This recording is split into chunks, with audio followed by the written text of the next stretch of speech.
Welcome back to Opinion Journal. I'm Mary Kissel. Cyber warfare seems to be in the news almost every day, with South Korea being the latest victim this week that we know of.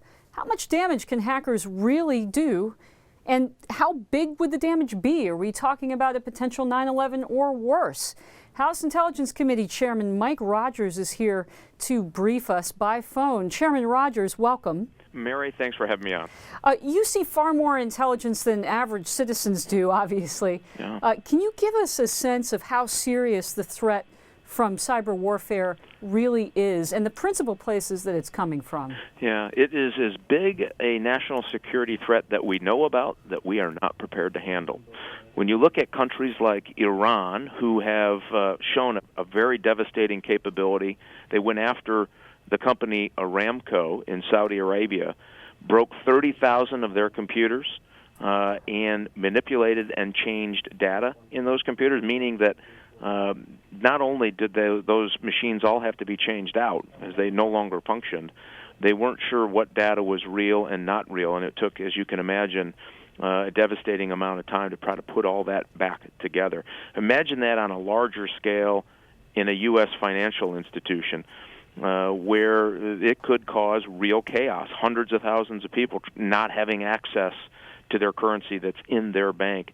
Even the bank not even being aware of how much money they had or how much money was reconciled to that particular individual. I mean, it is devastating stuff, and that doesn't even count electric grids going out and all of the rest. So it is as serious as people are saying it is. So should we think about this as terrorism, just as we think of Al-Qaeda as a terrorist threat? And if so, should we be prepared to do preemptive strikes? And are we to counter these kinds of serious threats to our national security? Well, I always say if you're going to punch your neighbor in the nose, you might want to hit the weight room for a few months first. Get ready to go, right? We're not ready yet. So, and we have there's a whole series of levels of attack. So you have political hacktivists, like groups like Anonymous. You have criminals, small-time criminals trying to steal your personal data using the Internet.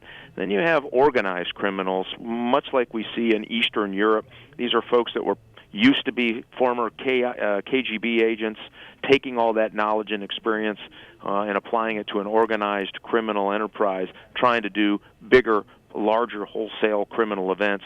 And then you have economic espionage coming in from mainly the Chinese.